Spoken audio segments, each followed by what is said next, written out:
fue Solón de Atenas el que empezó a hacer moneda tipo 10 euros, 20 euros, sobre todo a partir de unas minas que tenían unos 40 kilómetros de Atenas de plata, las de Laurium. Siendo la agricultura la base que sostuvo el modelo astroteológico al ver que gracias al sol y la naturaleza las semillas germinaban. Los romanos ganaron a Hannibal y capturaron las minas de plata en España. Roma acuñó una moneda de plata y la distribuyó a sus ciudadanos. La prosperidad y el poder de Roma se basaron en el modelo de emisión.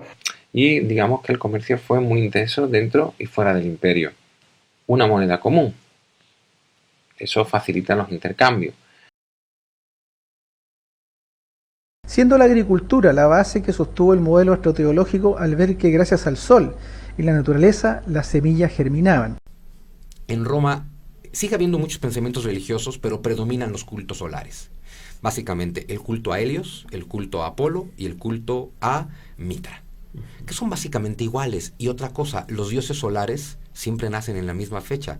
El sol triunfante, el solsticio de invierno, la noche más corta. Para los pueblos agrícolas donde surge este pensamiento es fundamental. Rome's institutional base of power continued to be that practice of monetrism, which was still centered at the temple of Apollo. Cuyas familias y tradiciones políticas no remontan a la República Romana, estamos hablando de miles de años atrás, y la República, el imperio en las que sus antepasados vivieron, fue a su vez controlada por la rama romana del culto de Apolo. Ese culto fue durante ese tiempo de diversas maneras donde principales instituciones usureras deudoras agrícolas de la región del Mediterráneo, básicamente un servicio de inteligencia política, además al mismo tiempo un culto y un creador de cultos. Desde la muerte de Alejandro Magno hasta que el culto de Apolo se disolvió en el culto del estoicismo que había creado durante el segundo siglo antes de Cristo, la base del culto era el egipcio ptolemaico, desde donde el culto controlaba a Roma. Y básicamente en Egipto el culto de Apolo sincretizó el culto de Isis y de Osiris como la imitación directa del culto frigio de Dionisio y la imitación romana del culto de Baco. Y fue ahí donde el culto de irracionalismo estoico fue creado por el culto de Apolo. Y esto era básicamente el culto de Apolo que creó el imperio romano, que creó el derecho romano sobre el base de la ética nicómaca, aristotélica, antihumanística. Y esa es la tradición que las antiguas familias romanas negras transmiten, negras romanas. El templo de Apolo. Eso me sirve para detenerme un momento en la política edilicia de Augusto en Roma. Apolo se convirtió en la divinidad tutelar, de alguna manera, de Augusto. Es a quien apelaba antes de cada batalla. Y, de hecho, este templo de Apolo fue construido para cumplir un voto, una promesa que había hecho Augusto. Antes de una batalla, él dijo, si venzo, construiré un templo dedicado a Apolo. Y este es el resultado. El templo de Apolo, además, tenía una rampa que lo unía directamente con la casa de Augusto. De tal manera que, sin salir de casa, Augusto podía ir al interior del templo de Apolo, del recinto sagrado. Es decir, de alguna manera, simbólicamente, Augusto quedaba conectado con Apolo. Ya había ese tipo de culto indirecto para Augusto. Lo que ven arriba es el templo dedicado al culto imperial, y lo que ven aquí en esta moneda es cómo ese culto imperial, cuando hablo de culto imperial me refiero no solamente a Augusto, sino a partir de Augusto a todos los emperadores, a la familia imperial, pero vean lo interesante que es que ese culto se unía con Roma. Es decir, la moneda está dedicada a Roma y a Augusto, porque Augusto se une con Roma. Augusto y Roma es la misma cosa, desde un punto de vista simbólico.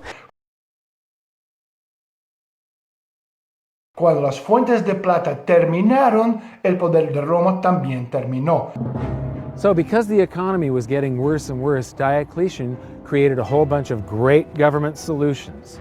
He created a bunch of works projects. He hired a bunch of the homeless and people that were unemployed, made them soldiers and government employees, and this caused deficit spending to just go out of control, and inflation raged into what is known as the first documented hyperinflation.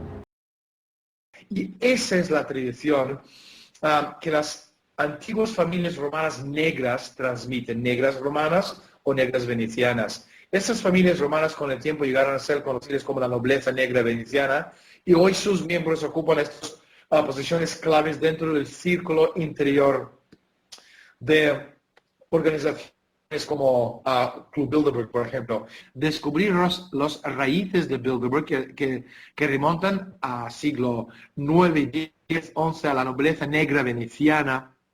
Entonces, yo empecé a entender los raíces de esta gente. Por ejemplo, familias como, por ejemplo, Frescobaldis, que nadie sabe quiénes son. Y Frescobaldis son básicamente la raíz de todas las familias reales de Europa. Y por eso la realeza acude a las reuniones del Club Bilderberg. Y esta gente, yo empecé a ver un poquito su poder adquisitivo, sobre todo su riqueza, cuando los libros notariales del siglo XIV, XV, XVI, empecé a calcular, sumar, ¿no?, las hectáreas que estamos comprando y vendiendo esa gente a lo largo de los siglos. Y básicamente la gente cuyo nombre es invisible en los anales de la historia, controlan 3/4 del territorio italiano. La riqueza no se mide en millones o miles de millones, ¿sabes?, sino en miles de cuatrillones de dólares. Esto es la riqueza.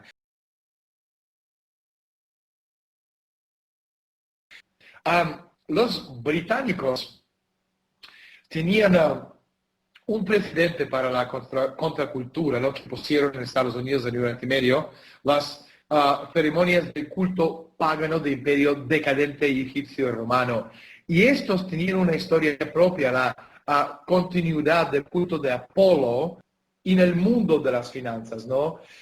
Se mueven y se dirigen los acontecimientos a aquellos unos grupos que se salen a la luz, como por ejemplo podemos hablar de las personas conocidas como Rockefeller, y personas desconocidas que estamos hablando antes de como los Frescobaldi. Y mientras que estos últimos, podemos hablar que se conoce más a los Rockefeller de este mundo, son más numerosos y aparentemente son mucho más influentes. El verdadero poder ya está en manos de los tipos como familias como Frescobaldis. Y en el centro del sistema financiero global, en cuanto a que cambie con el transcurso del tiempo, absorbiendo y creando nuevos elementos mientras excreta las piezas sobrantes en descomposición. Sus miembros van y vienen, pero el mecanismo en sí no ha cambiado en todos esos 60 años de su existencia. Es un sistema que se perpetúa a sí mismo, una telaraña, ¿no?, virtual de intereses financieros, políticos, económicos, industriales, entrelazados alrededor de su núcleo, que es básicamente el modelo Fondi ultramontano veneciano.